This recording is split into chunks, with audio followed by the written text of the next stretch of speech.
ministrar com vocês sobre os decretos divinos de Deus. Os decretos divinos para uma vida de vitória. Decretos são intenções, são desejos que alguém munido de autoridade empenha e para que veja acontecer, ou seja, estabelecido aquele propósito, aquele alvo, aquela lei, aquela situação. E Deus, ao longo dos anos, Ele tem feito os seus decretos. Ele tem estabelecido, né, os desejos do seu coração. E Ele, por sua bondade e misericórdia, Ele nos revelou muitos dos seus propósitos, muitos dos seus decretos, muitos dos seus desejos nas Escrituras Sagradas. Ele inspirou homens e fez com que, através da inspiração destes homens, a palavra de Deus fosse deixada para nós, fosse estabelecida, escrita, impressa, para que nós pudéssemos, a partir da leitura da palavra de Deus, da comunhão com a palavra de Deus, do relacionamento com a palavra de Deus, nós pudéssemos, né, descobrir muitos desses desígnios, muitos desses decretos de Deus para a nossa vida. E é muito importante, você preste muita atenção no que eu vou tratar com vocês hoje, porque ao longo da sua caminhada particular, da sua caminhada pessoal, com certeza você vai se encontrar muitas vezes na condição de ter que se submeter aos decretos de Deus, para que também os decretos de Deus possam promover na sua vida o propósito de Deus, a vontade de Deus. E ninguém que está na vontade de Deus, ninguém que está dentro do propósito de Deus é infeliz. Não há infelicidade na vida daquele que está alinhado com o propósito de Deus. Não há tristeza, mesmo que hajam circunstâncias difíceis, mesmo que hajam situações de vida difíceis. Mas quem está no centro da vontade de Deus, no eixo da vontade de Deus, não é infeliz. Não tem como essa pessoa dizer, minha vida acabou. Não, porque Deus, Ele é fiel. E Ele sustenta aqueles a quem Ele encontra um coração ligado nele, um coração reverente a Ele, atento aos seus desígnios e aos seus decretos. Eu quero ler com você no livro de Lucas, capítulo 24. Lucas, capítulo 24, no versículo 35. Porque eu quero olhar alguns dos decretos divinos, não a partir de bênçãos humanas e materiais. Eu não vou tratar nesta noite das ordens que Deus dá para nos abençoar financeiramente, fisicamente, nos prosperar, embora haja muitas bênçãos nesta área para nós. Lucas 24, 35, do versículo 35, diz assim: enquanto ainda falavam nisso, o próprio Jesus apareceu no meio deles e disse-lhes: paz seja convosco. Mas eles, assustados e com medo, pensaram que estavam vendo algum espírito. Ele, porém, lhes disse: por que estáis angustiados? E por que surgem dúvidas em vosso coração? Olhai as minhas mãos e os meus pés, pois sou eu mesmo. Apalpai-me e vede, porque um espírito não tem carne nem ossos, como percebeis que eu tenho. E dizendo isso, mostrou-lhes as mãos e os pés. Admirados e ainda sem acreditar por causa da alegria, Jesus lhes perguntou: tendes aqui alguma coisa para comer? Então lhe deram um pedaço de peixe assado. E ele o pegou e comeu na frente deles. Depois lhes disse: são estas as palavras que vos falei, estando ainda convosco.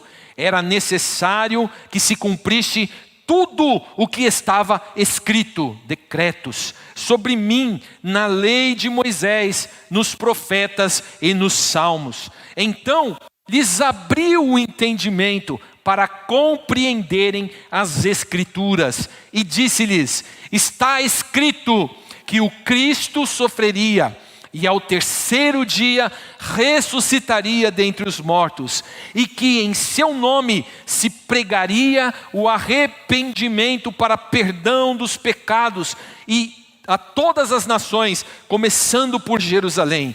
Vós sois testemunhas destas coisas.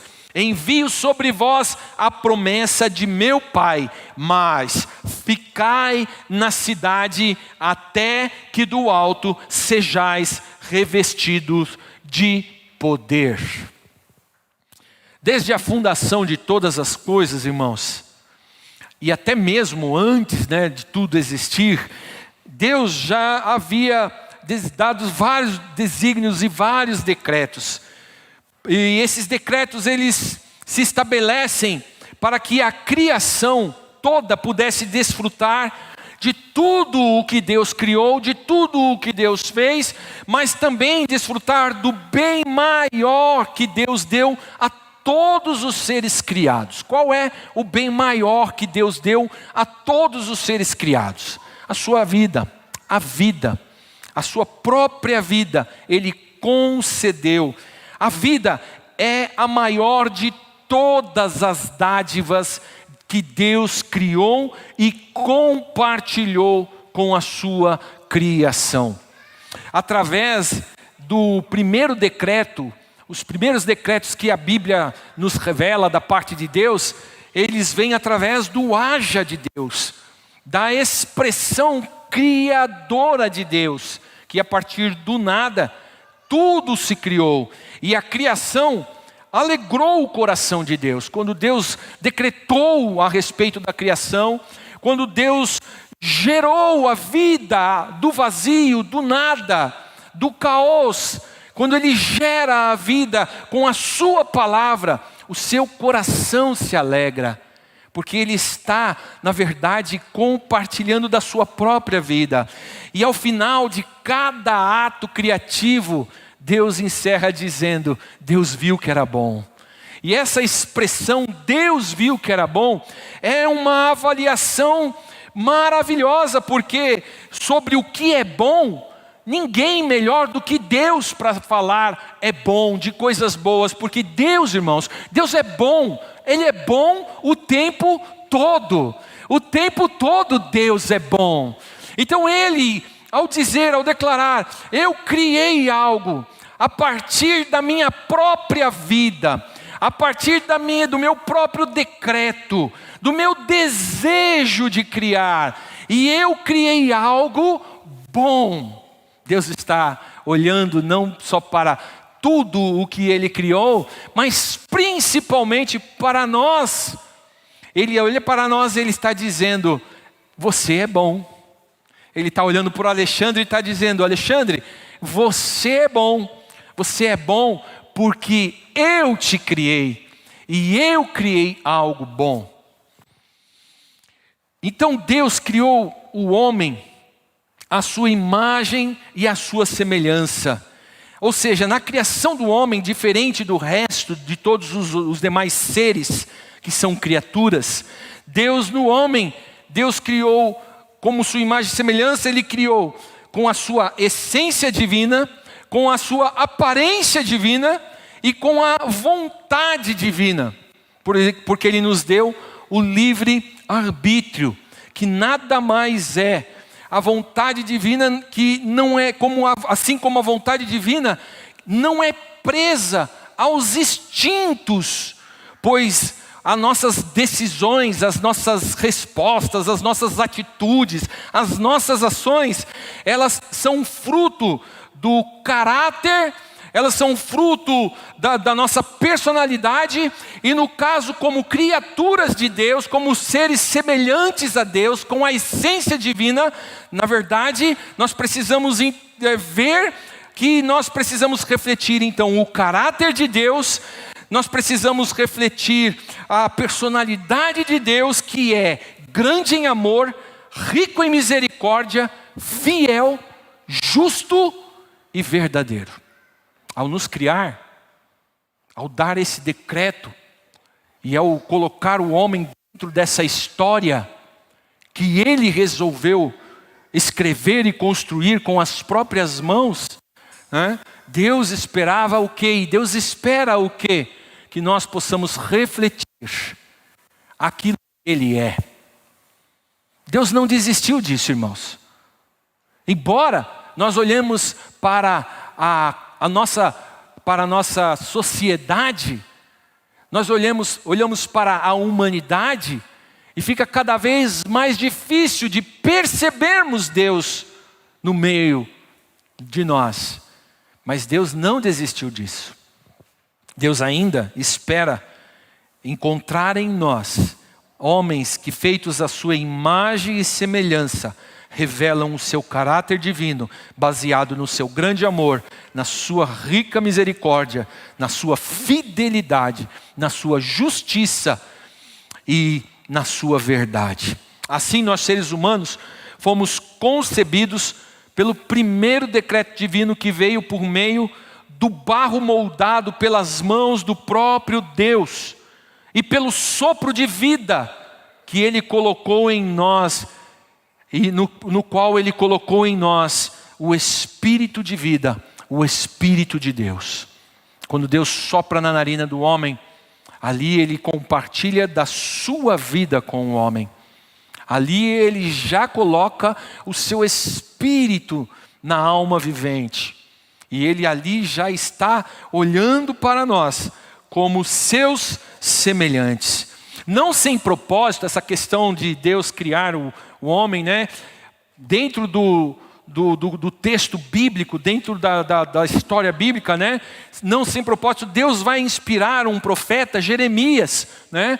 Com a mensagem do vaso nas mãos do oleiro, em um momento crucial da história do seu povo Israel, que se encontrava na iminência de ser mais uma vez escravizado por causa da desobediência, que gerava idolatria, que gerava promiscuidade e, por fim, a morte dos valores que são imprescindíveis à vida. Deixa eu me explicar melhor isso. Quando Deus mostra através do profeta Jeremias, e ele mostra o vaso que já estava quase pronto na sua mão, e de repente o oleiro pega e esmiuça o barro novamente, e começa tudo de novo. Ele está trazendo ali uma mensagem muito forte, e ele vai dizer para o profeta Jeremias, ele vai dizer: Jeremias, por um acaso eu não posso fazer isto com a minha casa Israel, até que eles fiquem na medida certa, na condição certa, até que eles sejam vasos de honra, até que eles sejam o vaso que eu quero, como eu quero. Esse trabalhar de Deus, por quê? Porque há um decreto de Deus, há um desejo de Deus sobre as nossas vidas. Você pode desistir dos desígnios de Deus, mas Deus não desiste de você.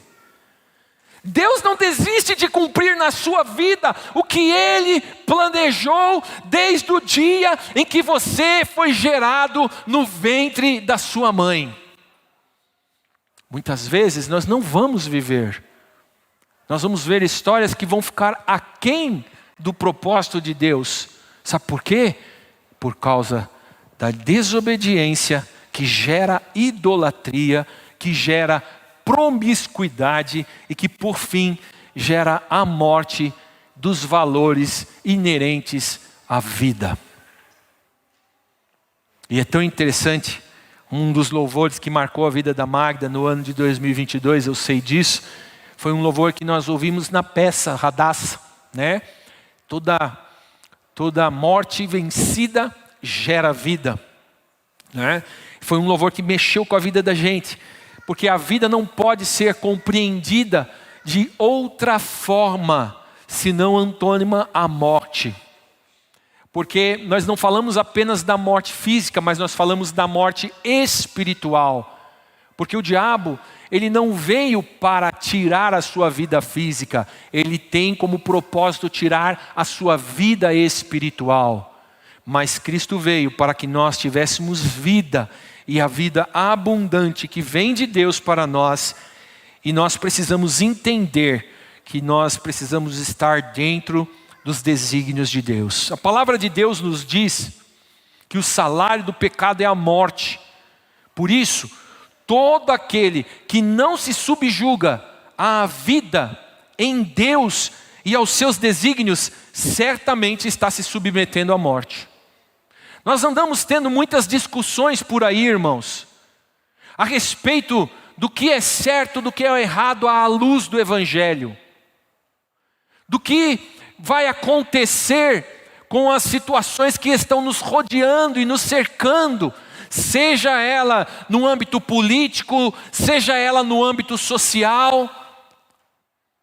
Nós estamos olhando estes acontecimentos e estes fatos, irmãos, e nós estamos esquecendo de olhar para os decretos e para os desígnios de Deus. E quando nós olhamos para os desígnios de Deus, muitas vezes nós queremos acomodá-los à nossa mente, acomodá-los à nossa compreensão. Daí a importância do Espírito Santo, da obra do Espírito Santo em nossas vidas. Porque sem a obra do Espírito Santo, você pode ter uma aula com o maior teólogo do planeta.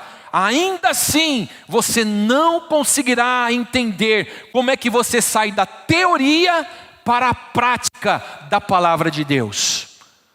Ainda assim, você não conseguirá entender como Jesus, sendo ele um judeu, sendo ele um sacerdote reconhecido como era, podia defender uma prostituta diante dos sacerdotes do tabernáculo. Se nós não entrarmos pela ação do Espírito Santo, nós iremos entrar para o salário do pecado. Porque você pode dizer, pastor, mas esse texto, o salário do pecado é a morte, está dizendo porque todos nós agora vamos passar pela morte física. Não! O salário do pecado, a morte que é produzida pelo salário do pecado, é a morte eterna, sem Deus. Porque para o pecado, Deus já nos deu a solução. Para o pecado, já existe a vitória. Para a morte, já existe a vitória. Jesus Cristo já nos perdoou e nos redimiu de todo o nosso pecado. E já nos deu a vitória sobre a morte. Por isso, nós precisamos entender os valores da vida, a partir da perspectiva de vida de Deus. E aqui está um problema muito sério. Porque nós estamos entendendo vários valores da vida, mas muitos deles estão desalinhados com os valores de Deus, com os valores de vida de Deus. Muitos desses nossos valores estão desalinhados com o que Deus realmente acha o que é vida. Em Tiago capítulo 1, versículo 15 diz assim: então o desejo, tendo concebido, dá à luz o pecado, e o pecado, após se consumar, gera a morte. Tiago está falando justamente da morte eterna. E em Romanos capítulo 6, versículo 23, porque o salário do pecado é a morte, mas o dom gratuito de Deus é a vida eterna em Cristo Jesus, o nosso Senhor. Jesus é a solução de Deus para que o seu Espírito possa continuar habitando em nós e possa continuar gerando vida em nós. E esse roteiro da história humana, do ser humano, na sua relação com Deus, ele é mais ou menos assim. Deus criou todas as coisas, formou o homem e deu a vida. O homem pecou e estabeleceu, por causa do seu pecado, a morte. Deus agiu e separou um povo para ser luz para todas as nações. Conduziu esse povo na força do seu poder, pela ação sobrenatural do seu Espírito, no meio deles e por muitas vezes através deles, para que todos pudessem saber que não há Deus maior, não há Deus melhor, não há Deus mais poderoso do que o Deus de Israel. Mas Deus sabia que longe da sua presença não seria possível resgatar o homem, pois o seu coração se afastava cada vez mais da sua presença.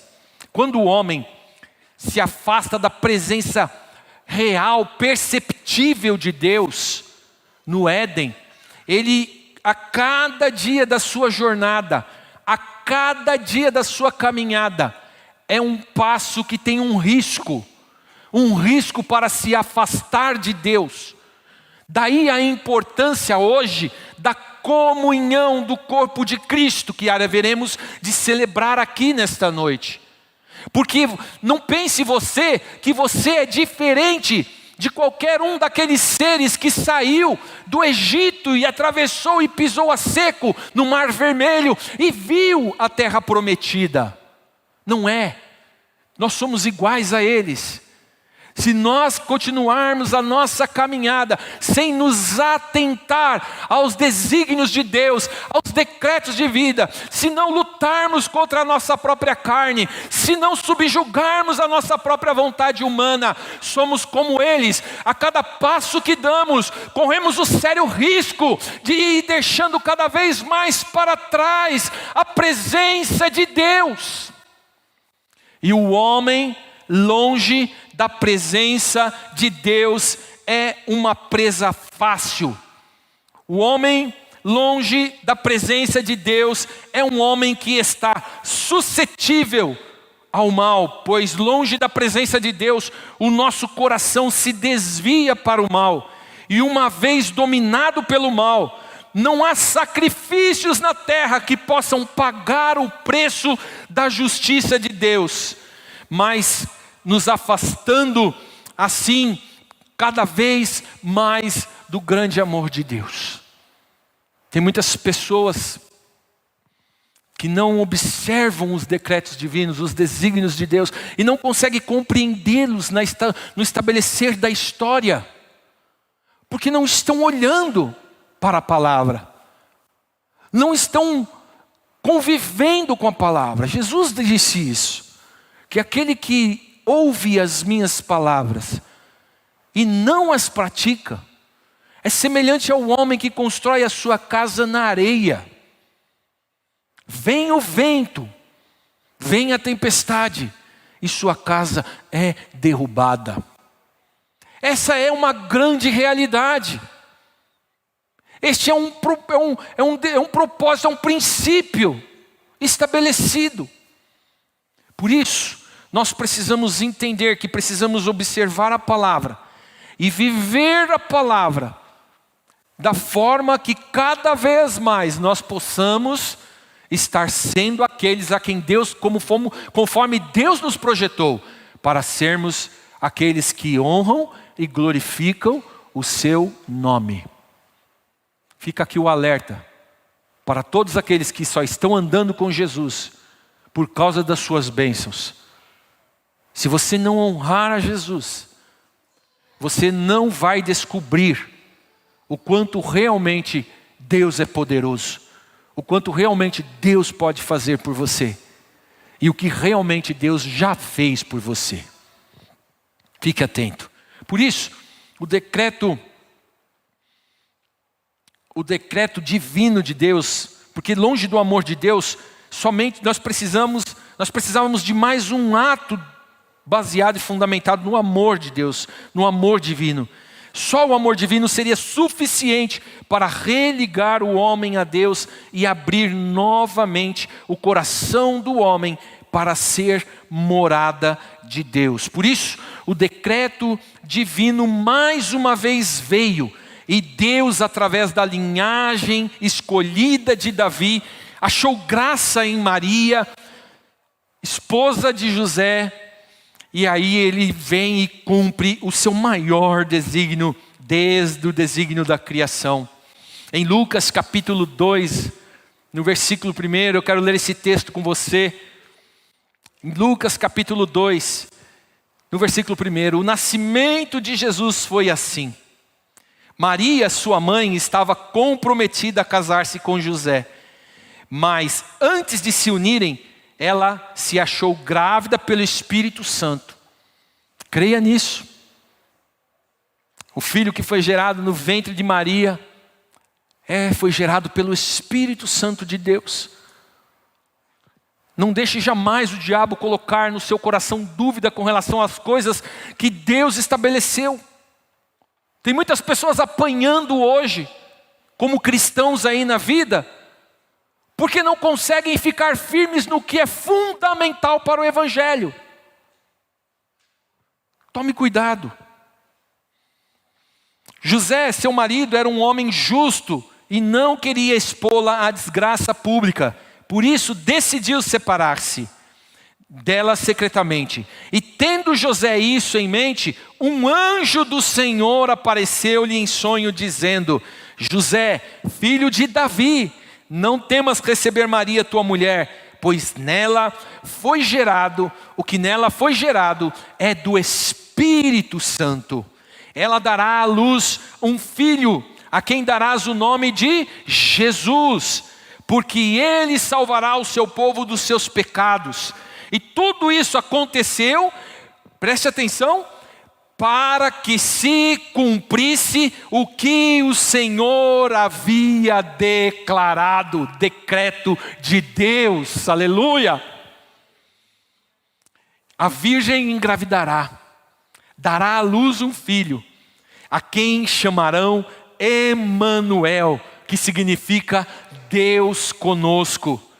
E despertado do sono, José fez o que o anjo do Senhor lhe ordenara e recebeu sua mulher, mas não a conheceu na intimidade, enquanto ela não deu à luz um filho, e deu-lhe o nome de Jesus, que significa Ele salvará o seu povo. Aleluia! Glorificado seja o nome. Decretos. No início Deus vem determinando, Deus vem revelando os desejos do seu coração. E como Ele nos deu a condição de sermos a excelência de toda a criação, nos dando aquilo que nos distingue de todo o resto da criação, a condição de pensar, a condição de tomar decisões, a condição de conhecer as coisas quase que da mesma forma que Ele conhece. Então Ele venho construindo a partir do pecado os seus desígnios, os seus propósitos, a sua vontade.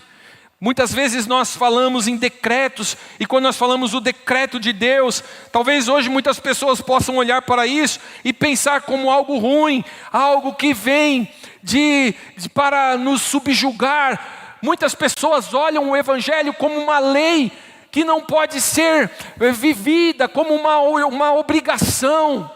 Porque o Evangelho conduz o homem a uma vida saudável. Porque o Evangelho conduz o homem a uma vida de fidelidade, uma vida de integridade, de honestidade. Aí as pessoas olham para o Evangelho e dizem: ah não, ser evangélico é ser careta, ser cristão é ser bobo, ser cristão não é isso. O melhor da vida Deus tem deixado para aqueles a quem Ele chama de filho.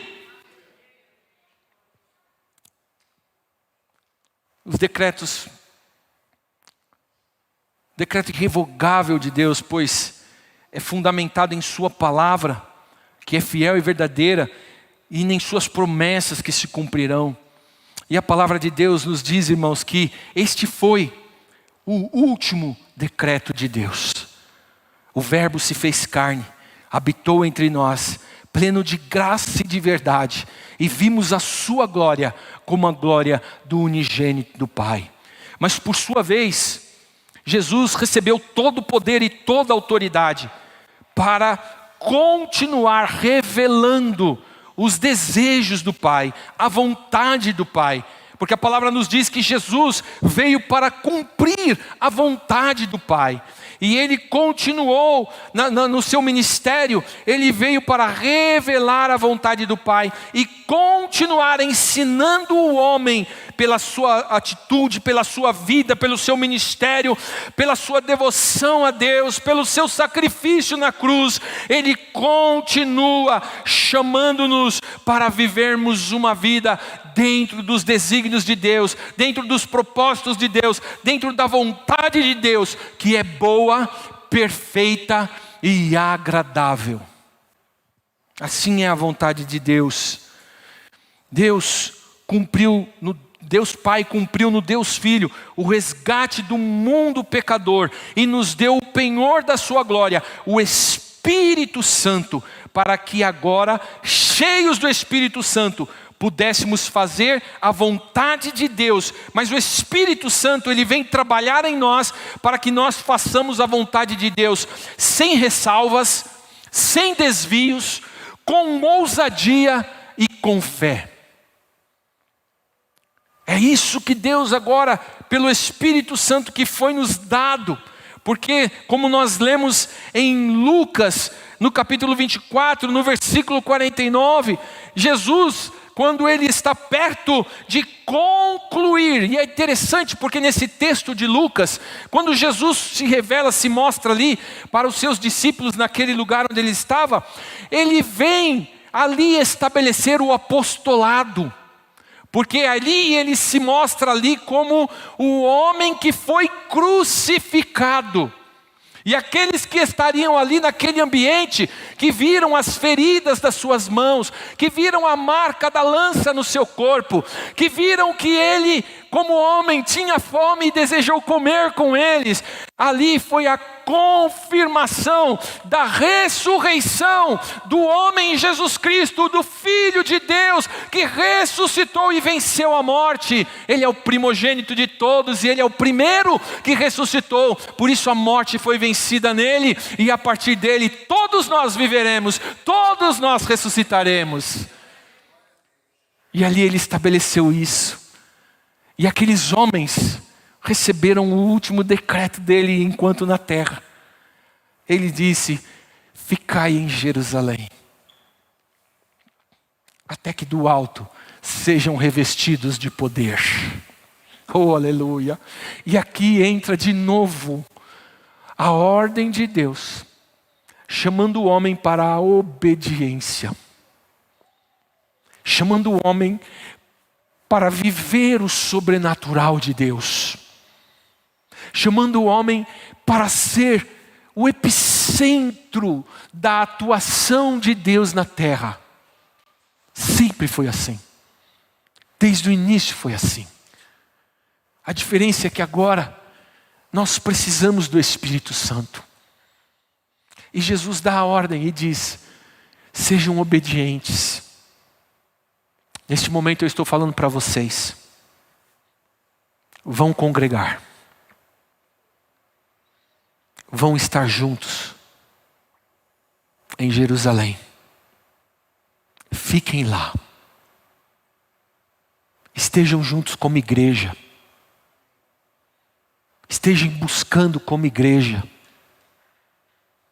Eu não fiz nenhum de vocês para andar sozinhos. Sozinhos vocês vão repetir a história. Sozinhos vocês vão continuar escrevendo um caminho de derrota. Sozinhos vocês vão continuar repetindo os fracassos dos profetas, dos reis, dos sacerdotes, dos pastores, dos papas, dos bispos. Mas se vocês ficarem juntos, o meu Espírito virá. O meu Espírito se manifestará. E quando Ele se manifestar, vocês terão poder. Vocês terão autoridade. A autoridade que já lhes havia sido dada desde o início da criação. Que lhes foi roubada por causa da desobediência. Mas na obediência, há a liberação do meu poder. Aleluia. E Ele diz: mas o meu Espírito é a minha presença no meio de vocês. Vocês vão receber o poder. E vocês vão fazer a minha obra. Vocês vão fazer a minha vontade. E nessa caminhada, eu não vos deixarei sós, mas eu estarei convosco todos os dias, até a consumação dos séculos.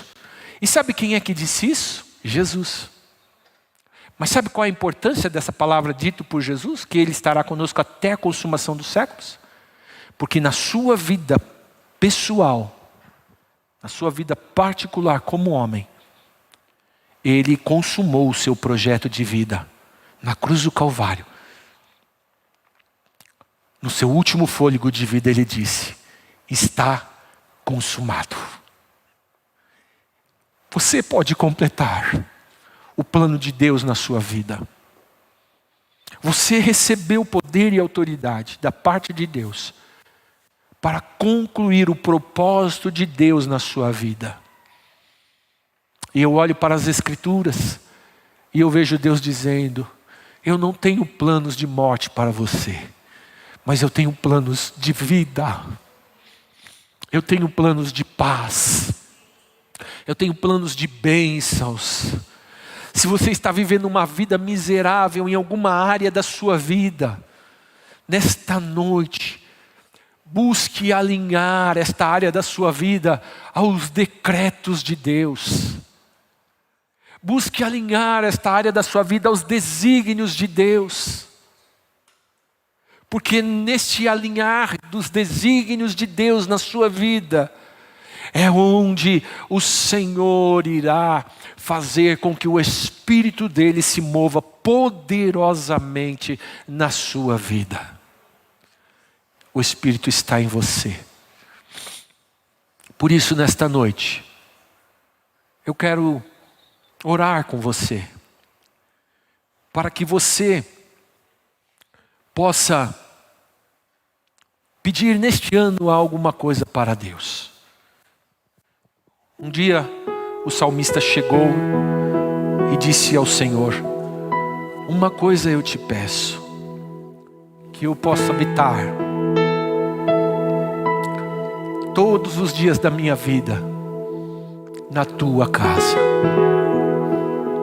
Naquele tempo, a casa de Deus era um tabernáculo. E o tabernáculo, ele era a representação da presença de Deus. Então o salmista, na verdade, ele está dizendo que eu possa viver todos os dias na sua presença. Que o Senhor possa, nesta noite, estabelecer alguns decretos que Ele já deu sobre a sua vida. Algumas das coisas que Deus já sonhou com você. Esta semana, como eu fiquei pensando sobre isso. Como eu comecei a pensar nas voltas que a minha vida deu.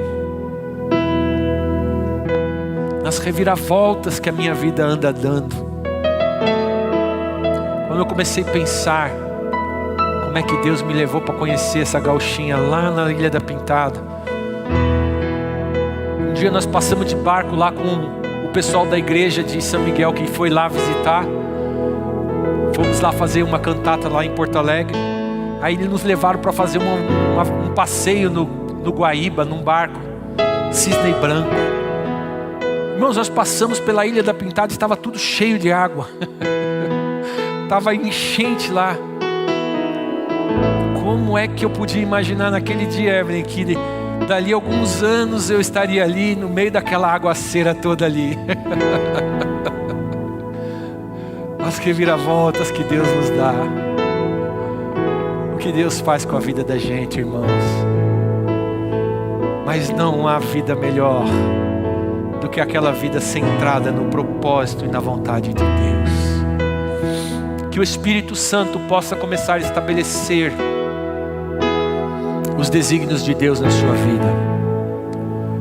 Ore com fervor, ore com fé, deixando o Espírito Santo entrar e dominar os seus medos, os seus comodismos, as suas ansiedades, as suas obstinações. Deixa o Espírito Santo trabalhar em você. Deixa o Espírito Santo começar a cumprir a obra para a qual Ele foi mandado.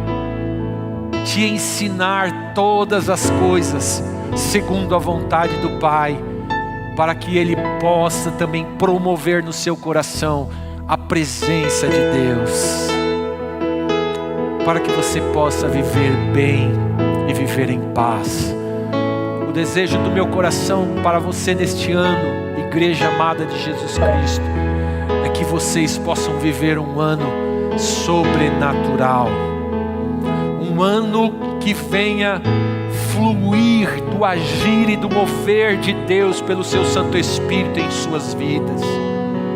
Que vocês tenham autoridade espiritual para repreender todas as obras do inferno, pois esta autoridade já lhe foi dada, ela já é sua, na autoridade do nome de Jesus, para a glória de Deus o Pai. Que você possa viver nesse âmbito maravilhoso da presença de Deus este ano. Que o Senhor abençoe esta palavra no coração desta igreja. É o pedido que faço nesta noite, Senhor. E que esta palavra seja a palavra como uma boa semente lançada em terra fértil. E que eles possam, Senhor, guardar, Senhor, esta palavra no coração deles. E eles possam com coragem buscar, Senhor, os teus desígnios, os teus decretos. E saber que nenhum dos seus planos foram frustrados e jamais serão, e que nenhuma das tuas promessas foram esquecidas e não deixarão de ser cumpridas. Ó Senhor, trata com o mais profundo do nosso coração, aonde nem nós mesmos muitas vezes conseguimos discernir os sentimentos que nos fazem tomar certas decisões e certas atitudes, mas que o Senhor possa hoje penetrar com esta palavra, que ela seja esta espada penetrante, que possa dividir, Senhor, a alma, Senhor meu Deus, para que desta forma nós possamos, Paizinho querido, fazer, Senhor meu Deus, com que venhamos cada dia mais sermos aqueles que são, Senhor meu Deus, cada vez mais parecidos contigo, e aqueles que nos olharem possam dizer: este aí é um seguidor de Jesus, porque ele fala como Jesus, ele age como Jesus, ele anda como Jesus, ele vive como Jesus, ele pratica as coisas como Jesus. Ele é, sem dúvida nenhuma, alguém que é filho de Deus. Dá-nos da tua bênção, Pai, em nome de Jesus. Amém e graças a Deus.